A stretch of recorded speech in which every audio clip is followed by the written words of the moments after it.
Voilà, donc supposons qu'on est dans une problématique dans laquelle on a besoin de modéliser un jeu des mineurs.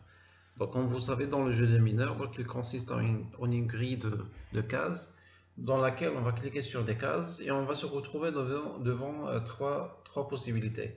La première possibilité, c'est que la case ne contient rien, une case qui est blanche. Donc dans ce cas, on va juste dévoiler les voisins. Soit la case il contient une mine, donc dans ce cas automatiquement on doit déclarer comme quoi la partie a été perdue. Sinon, si jamais la case ne contient pas de mine et elle n'est pas vide, donc dans ce cas il faut juste tester est-ce qu'il y a toujours des cases à dévoiler ou bien on a pu réussir le jeu. Bien sûr, devant toute problématique, la première étape ça consiste à passer par la phase de modélisation. Pour les différents modèles, donc les modèles de l'UML ce sont des modèles qui sont complémentaires. Ça veut dire que chaque modèle, ça permet de voir les problématiques depuis une certaine perspective. Donc il y a généralement trois perspectives. La première, c'est la perspective statique. Donc c'est comme le cas du diagramme de classe. La deuxième, c'est un point de vue fonctionnel. C'est comme le cas du diagramme use case. Et la dernière, donc le diagramme de séquence, ça permet d'ajouter une notion de temps. Donc ça permet d'écrire l'ordonnancement des messages qui sont échangés entre les différents objets.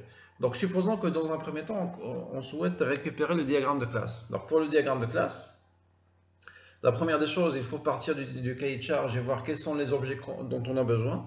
Bien sûr, si on a des objets, automatiquement, ça doit donner lieu à des classes à partir desquelles on va instancier les objets. Toute information ou bien variable, donc on doit la mettre dans une classe. Tout traitement, on doit le mettre ou bien on doit proposer une méthode qui permet de le faire. Et ce qui va rester par la suite, c'est de lier les objets entre eux. Donc en commençant par le diagramme de classe, donc supposons qu'on va créer un certain modèle, et on va essayer de construire le diagramme de classe pour telle problématique. Donc le diagramme de classe, c'est un diagramme où il y a un modèle qui est orienté objet, dans lequel on retrouve des classes, on retrouve des modèles, on retrouve des classes, on retrouve des associations, des attributs. Donc tout ça, on peut le retrouver du côté du diagramme de classe. Bon, là, on a essayé de travailler sur le PowerMC. Donc PowerMC, c'est un logiciel de modélisation. Donc un logiciel de modélisation, c'est un logiciel qui permet de tracer les modèles. Ça permet également de générer du code. Donc commençons par les classes. Donc si on revient vers le cahier de charge, donc on voit bel et bien que parmi les objets dont on a besoin, donc il y a l'objet case. Donc puisqu'il y a plusieurs objets de type case, automatiquement il faut prévoir une classe qui permettrait de modéliser la case. Donc on va la nommer case. Les informations qu'on doit connaître pour la case, donc il y a plusieurs informations, donc on va les inscrire dans les attributs. Premièrement, pour identifier la case, donc on va considérer qu'elle possède un numéro comme étant un entier. Également, on va considérer le contenu qui peut soit être égal à 0, à moins 1, ou bien tout entier qui est supérieur à 0. Donc c'est pourquoi on va le considérer comme un entier. On peut même ajouter un attribut affiché. Bon, cette fois-ci, on va le considérer comme étant un booléen. C'est-à-dire qu'au départ, la case, elle est cachée. Bon, toutes les cases, ils sont cachées. Maintenant, du côté des opérations, bien des méthodes. Donc, on va ajouter des méthodes. Par exemple, une méthode qui permet d'afficher le contenu. Donc, pourquoi on va proposer telle méthode? Bon, il ne va rien retourner, c'est void. Donc, pourquoi on va proposer telle méthode? Parce que l'utilisateur, il va cliquer sur une case. Lorsqu'il va cliquer sur une case, on a besoin d'afficher le contenu. On a dit que pour toute fonctionnalité que peut faire l'utilisateur, donc on doit lui prévoir une méthode qui permettrait de lui assurer cette fonctionnalité. Donc, c'est pourquoi on a ajouté la méthode afficher contenu. D'autres informations qu'on doit connaître sur les cases, c'est les voisins, parce que dans le cas où la case contient elle est vide, il ne contient pas de valeur, bien la valeur est égale à 0, on doit dévoiler tous les voisins. C'est la raison pour laquelle dire qu'on voit pour chaque case on a besoin de connaître les voisins, automatiquement c'est un lien entre deux objets du même type. Donc lorsqu'on parle de deux objets du même type, automatiquement il faut penser à des associations qui sont réflexives. Donc une association qui est réflexive, c'est une association qui part d'une classe et qui revient vers la même classe. Et automatiquement, lorsqu'on retrouve une association qui est réflexive, donc il faut se demander la question, est-ce que cette association, est-ce qu'elle est symétrique ou pas? Donc dans le cas de cette association de voisinage, bon, on va l'appeler association voisinage. Donc dans cette association, on voit bien que c'est une association qui est symétrique parce que lorsqu'on dit qu'une case elle est voisine d'une autre case, automatiquement la deuxième case elle est également voisine de la première case. Donc c'est la raison pour laquelle cette association elle est symétrique. Et automatiquement lorsque vous parlez d'une association qui est réflexive et symétrique, les deux cardinalités devraient être les mêmes. Donc on devrait retrouver les mêmes cardinalités. Donc pour chercher les cardinalités, donc il faut juste répondre à la question. Chaque case il a combien de voisins? Donc au minimum, principalement pour ceux qui sont dans les extrémités. Donc si on prend par exemple cette case, donc elle a 3 voisins. Donc le minimum c'est 3. Et le maximum principalement pour ceux qui se retrouvent au milieu, donc c'est 8 voisins. C'est la raison pour laquelle, puisqu'on a une information qui est explicite, donc on peut l'écrire directement. Donc l'association, la multiplicité, donc ça devrait être 3 comme minimum et 8 comme maximum.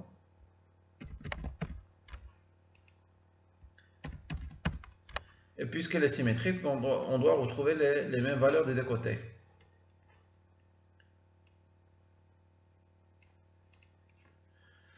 Autre cette association de voisins, de voisinage, il y a également, bon, je vais ajouter juste un texte pour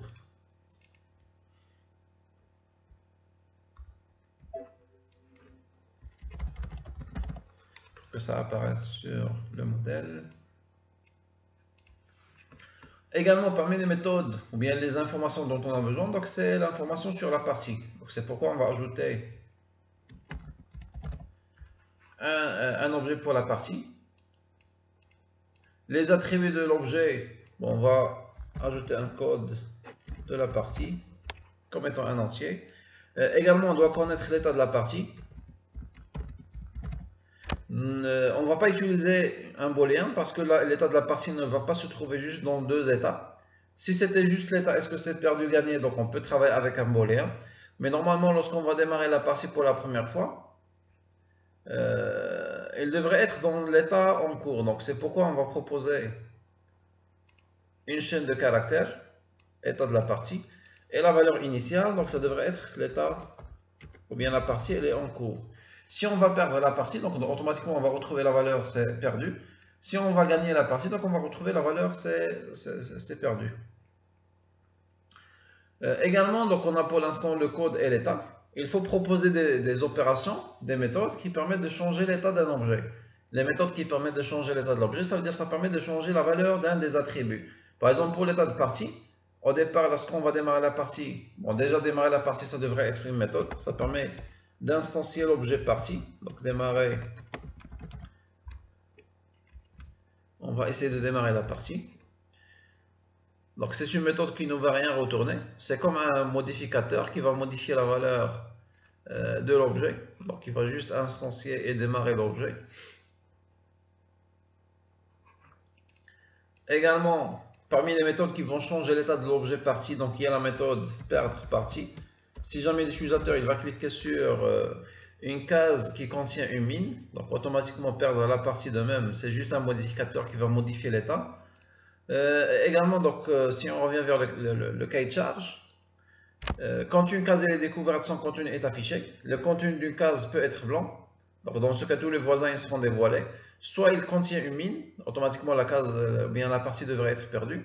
Ou bien il indique le nombre de mines dans les cases voisines. Donc, dans ce cas, lorsqu'on va se retrouver dans ce dernier cas, donc il faudrait tester est-ce qu'on a gagné ou pas. Donc, c'est la raison pour laquelle on va ajouter une méthode qui permettrait de tester la partie. Tester. Bon, plutôt c'est pour tester le gain de la partie. Bon, là on peut travailler avec un booléen comme type de retour. Parce que là on va juste répondre, est-ce qu'on a gagné la partie? On va retourner true. Si jamais on n'a pas gagné la partie, donc automatiquement on va demander à l'utilisateur de recliquer encore une fois. Bon, je pense que ça ce sont les méthodes dont on a besoin. Donc ça ce sont les deux classes qu'on a pu retrouver. Bien sûr on devrait les associer entre eux. Donc pour cette association, on a dit qu'à chaque fois qu'on retrouve une association, donc il faut se demander la question, c'est de quel type? Ça peut être une généralisation, ce qui n'est pas le cas ce qui n'est pas le cas ici. Bon, pourquoi c'est pas le cas? Parce que ni la case n'est un cas particulier de la partie, ni la partie n'est un cas particulier de la case. Donc c'est la raison pour laquelle, donc dans ce cas, il faudrait voir également est-ce qu'il y a la notion de contenance, c'est le cas. Donc c'est la notion de composition ou bien agrégation. Donc toujours il faut se demander la question, est-ce que la suppression du conteneur devrait entraîner la suppression du contenu, ou bien d'une autre manière, il faut juste se demander la question, est-ce que le contenu il est partagé entre plusieurs conteneurs? Bien sûr, lorsqu'on va instancier une case, on va l'associer à une seule partie. C'est la raison pour laquelle, dans ce cas-là, on peut parler d'une composition. Bon, là, il faudrait juste inverser le sens.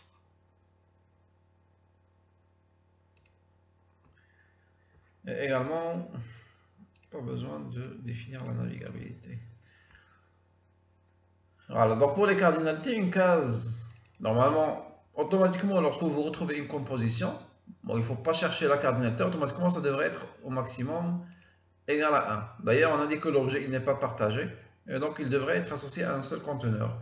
Alors que du côté de la partie, donc on a parlé d'une case, ou bien d'une grille de cases de 6 x 6, donc automatiquement, la valeur maximale ici, donc c'est 36. Donc directement, on va mettre la valeur 36, ni plus ni moins. Donc lorsqu'on a une valeur explicite, on va la mettre directement. Sinon, si on n'avait pas une information sur la valeur maximale, on pouvait ajouter juste mettre étoile, comme quoi on n'a pas une information explicite. La seule chose qu'on connaît, c'est que c'est supérieur strictement à 1. Et donc là, on s'est retrouvé avec le diagramme de classe dans lequel on a pu mettre toutes les informations dont on a besoin. Bah, peut-être une dernière information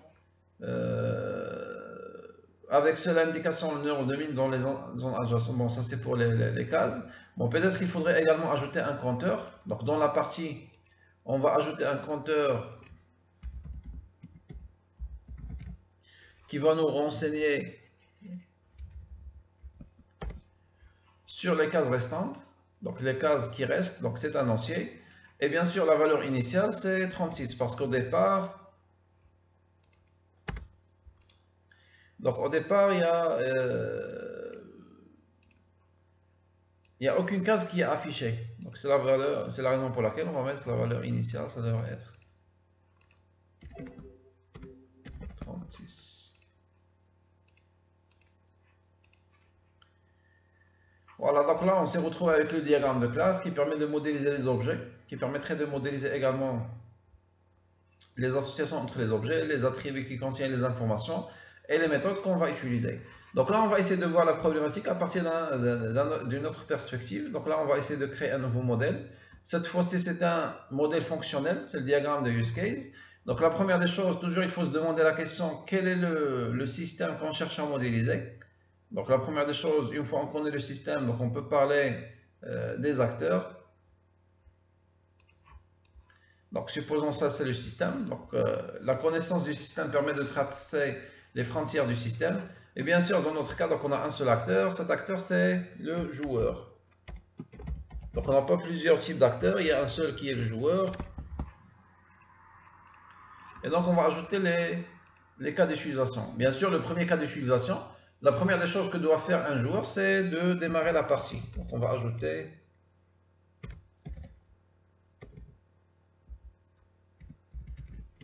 démarrer partie. Bon, on avait également prévu une méthode qui permet de le faire. Donc c'est la méthode démarrer partie qui est déclarée dans la classe partie. Donc automatiquement l'utilisateur, la première des choses qu'il va faire, c'est de démarrer la partie.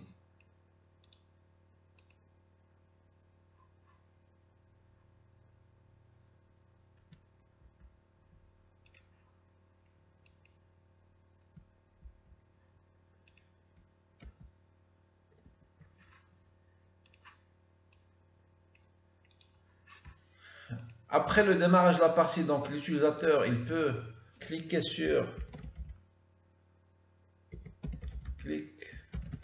une case. Bien sûr, de même, on avait prévu une méthode qui permet de cliquer sur les cases. Donc c'est la méthode afficher contenu. Lorsqu'on clique sur une case, c'est comme si on demande, c'est comme si on sollicite la méthode afficher contenu qui permet de tester le contenu. Donc entre démarrer la partie et cliquer sur une case, Également, il faut les associer, donc c'est pas une généralisation. Ce qui reste, c'est une inclusion, bien une extension. Bien sûr, il n'y a pas d'obligation, donc il se peut que l'utilisateur il va démarrer la partie, mais il ne va pas cliquer. Donc c'est la raison pour laquelle. Donc là, on va ajouter une association d'extension entre les deux. Donc l'extension, ça veut dire que c'est tout ce qui n'est pas obligatoire, et l'inclusion, c'est dire que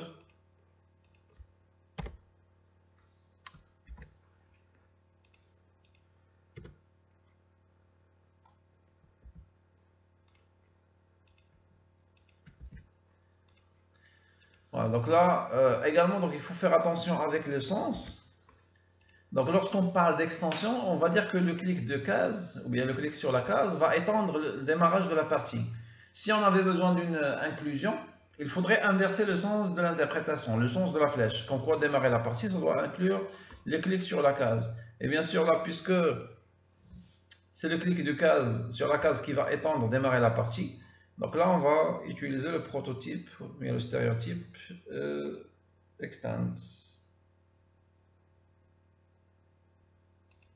Voilà. Les autres actions que peut faire l'utilisateur, bon, soit il peut perdre la partie. On avait déjà prévu une méthode pour ça, qui permet de déclarer la partie comme étant perdue. Il y a également la méthode tester gain, dans laquelle l'utilisateur peut se retrouver avec une partie qui a été gagnée. Donc de même, lorsqu'il va cliquer sur une case, il n'est pas obligé de perdre ou bien de gagner. Donc, dans ce cas, ce n'est pas une inclusion. Et d'ailleurs, si on avait mis une inclusion, c'est comme si on va dire que lorsqu'on clique sur une case, on est obligé de perdre la partie et gagner la partie. Bien sûr, ça n'a pas de sens, c'est pourquoi on va utiliser également une extension. Extension, ça veut dire que perdre la partie peut étendre clic sur case. Gagner la partie peut étendre clic sur case. Et bien sûr, c'est une extension pour les deux. C'est pourquoi également on va utiliser le stéréotype extends pour les deux.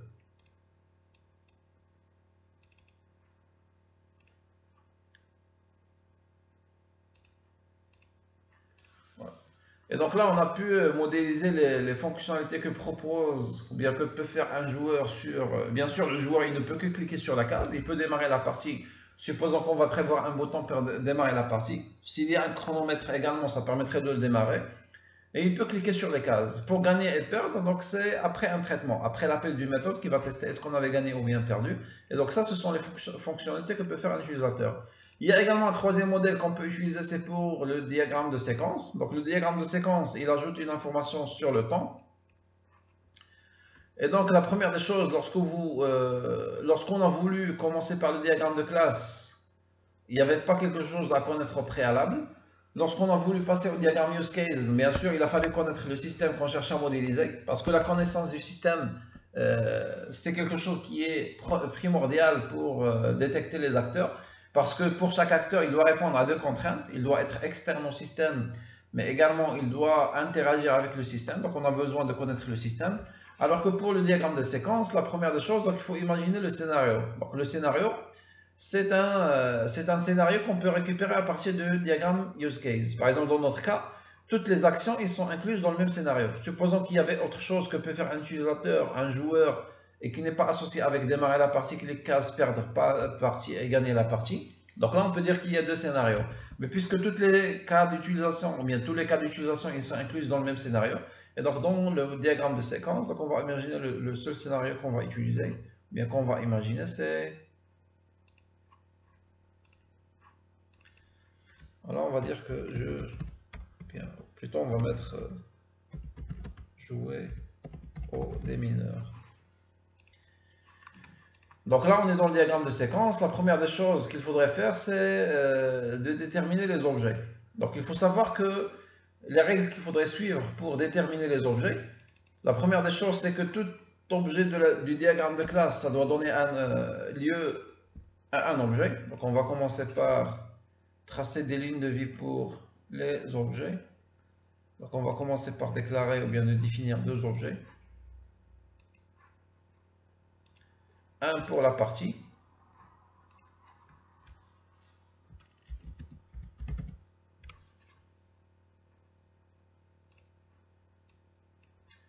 Et un autre objet pour les cases.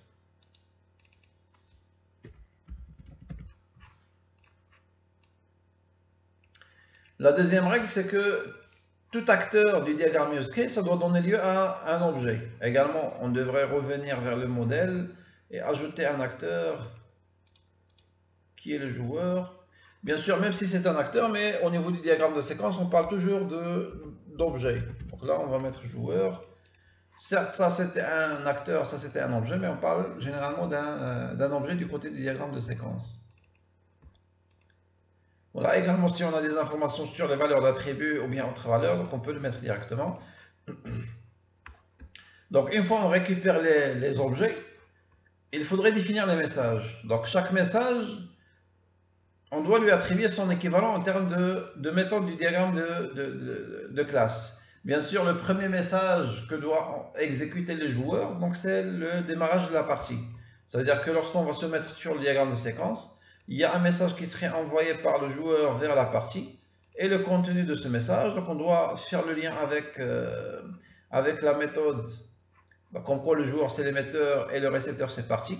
Parce que la méthode démarrer la partie, donc c'est comme un modificateur qui permettrait de changer l'état de l'objet partie. Donc démarrer partie. Et bien sûr, même plus, démarrer la partie, c'est un message de création. C'est-à-dire, avant de démarrer la partie, l'objet partie il n'existait pas. C'est-à-dire que le démarrage de la partie, ça doit créer l'objet partie.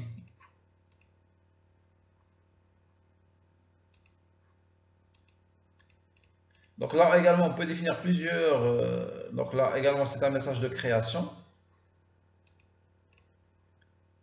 Et donc on doit définir qu'en quoi il permet de créer la partie pour la première fois. Bien sûr, même la case, normalement il ne devrait pas être créé avant. Ça doit démarrer avec la partie. Et donc on peut dire que le message qui va suivre, après le démarrage de la partie, le joueur il a un ensemble de cases qui sont disponibles. Donc le joueur il va cliquer sur des cases. Donc c'est quoi l'équivalent de cliquer sur les cases? C'est afficher contenu. De même, donc on va revenir, on va dire que le joueur il va essayer de cliquer sur les cases. Voilà l'équivalent du message cliquer sur case, donc c'est afficher contenu.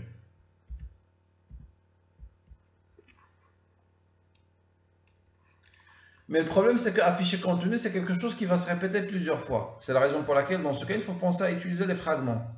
Donc les fragments, ça permet de définir soit une structure itérative, soit une structure qui est répétitive. Par exemple, dans ce cas-là, on doit répéter autant de fois afficher le contenu. Donc, bon, déjà, ce n'est pas OPT. C'est quelque chose qui va se répéter, donc automatiquement, il faut penser à utiliser un loop. Et pour la condition, donc la condition, c'est qu'à chaque fois, ou bien tant que l'état de la partie, donc état.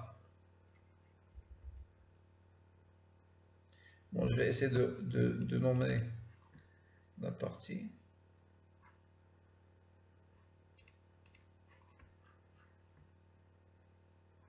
Bon, je vais le mettre ici. Donc, supposons que la partie, c'est l'objet P. La case, c'est l'objet C. Comme ça, lorsqu'on va appeler les méthodes, donc on va, ou bien dans les conditions, on va utiliser la notation de ces objets-là. Donc, quelle est la condition pour le loop? Donc, je vais essayer de revenir et mettre le loop parce que c'est quelque chose qui est itératif. Donc, tant que le p.état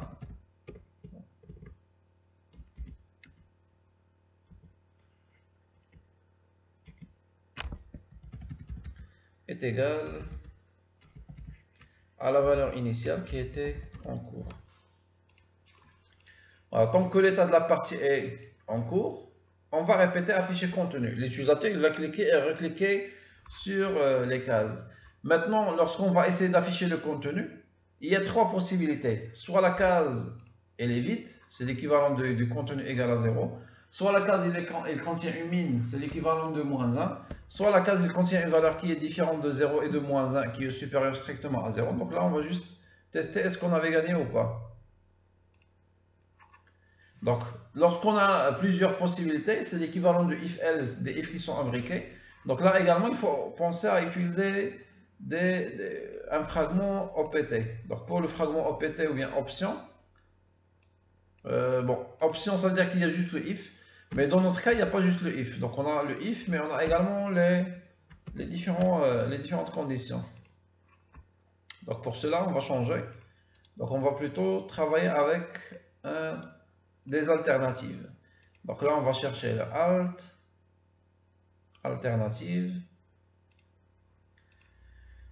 Donc là, on va définir les différentes régions. Donc pour la première condition, c'est lorsque le C point,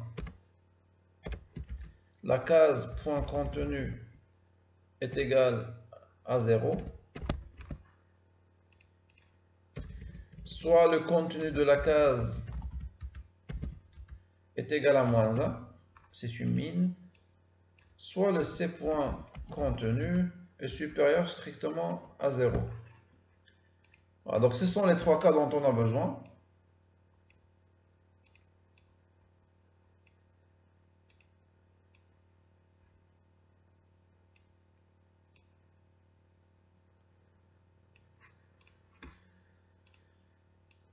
Bon, je vais essayer d'agrandir la dimension des fragments. D'ailleurs, on va ajouter un autre objet.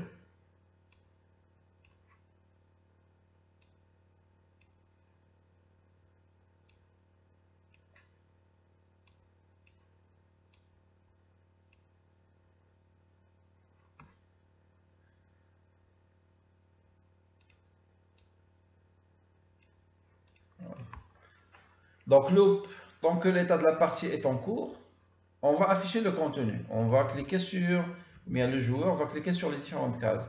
Si jamais le contenu, commençons par le cas le plus simple, C.contenu est égal à moins 1. Donc automatiquement, il faut dire que on va déclarer la perte du jeu. Donc là, on va faire appel à la méthode perdre partie.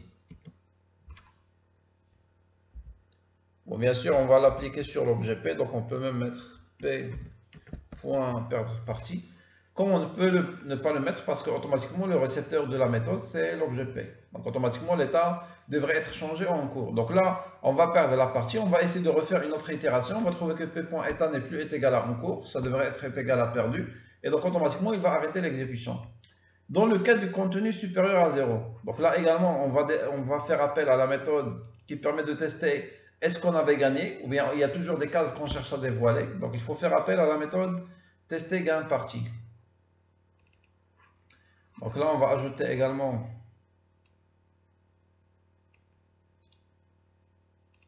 la méthode p.tester gain partie.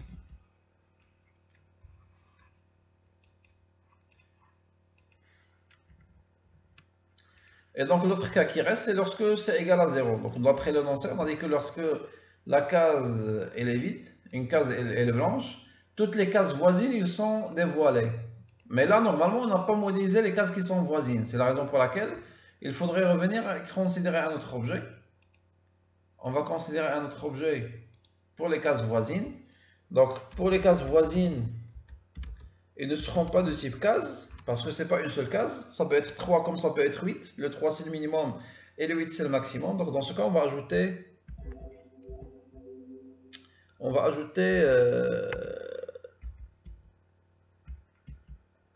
les crochets pour dire que c'est un tableau.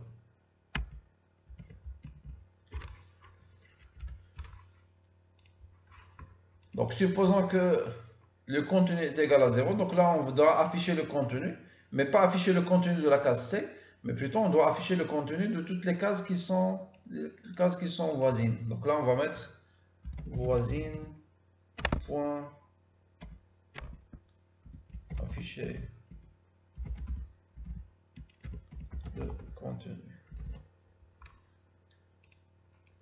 Voilà, et de cette manière on a pu modéliser le jeu de mineur de plusieurs perspectives, en commençant par le diagramme de classe qui permet de modéliser les classes dont on a besoin et les objets bien sûr qu'on va considérer ailleurs. Le diagramme use case, ça permet de modéliser que peut faire un utilisateur vis-à-vis du système. Et le diagramme de séquence, donc ça permet d'ajouter plus de précision en introduisant la notion de temps. Donc le temps s'écoule de haut vers le bas. Ça ajoute la notion de séquencement, l'ordre des missions, des fonctions, des messages dont l'équivalent, ce sont les méthodes qui étaient sur le diagramme de classe. Mais également, ça permet d'ajouter d'autres précisions par rapport aux structures répétitives. C'est comme le cas de loop. Si on a des messages qui vont se répéter plusieurs fois, donc là, on doit utiliser le loop. Si on a plusieurs alternatives, l'équivalent de if, else et des if qui sont imbriqués, donc on doit utiliser le alt.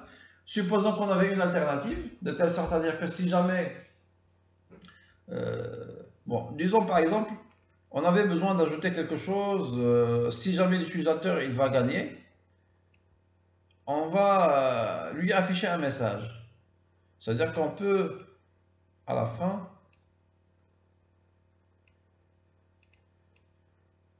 par exemple, on a besoin juste de tester une possibilité, donc on peut ajouter un dernier fragment. Donc OPT, ça veut dire que c'est juste une option. Ça veut dire que si jamais, donc on va ajouter option, on va garder option. Si jamais le p.état est égal à gagner, donc si c'est le cas, on peut par exemple envoyer un message, ou bien la partie va envoyer un message vers l'utilisateur de telle sorte à dire que la partie a été gagnée. Et donc puisque c'est une option, il se peut que le message va être exécuté, comme il se peut que le message ne soit pas exécuté, ça dépend de la condition. Si la condition elle est vérifiée, automatiquement on va faire appel à ce message-là. Si la condition n'est pas vérifiée, donc on ne va pas faire appel à ce message. Donc dans ce cas, supposons que la partie, il va envoyer un message. Donc supposons que dans le diagramme de classe, on avait prévu une méthode pour afficher félicitations. Et donc automatiquement, lorsqu'il va tester cette condition, il va trouver que l'utilisateur il a gagné, donc il va afficher, ou bien il va faire appel à cette méthode. Supposons qu'on n'avait pas gagné, ou bien on n'avait pas perdu, c'est-à-dire que la condition n'est pas vérifiée, donc il va ignorer ce message, il ne va pas l'exécuter. Si jamais la partie a été perdue, donc automatiquement la condition n'est plus vérifiée, donc il va arrêter. Si jamais on avait perdu, donc il va directement sortir du fragment et terminer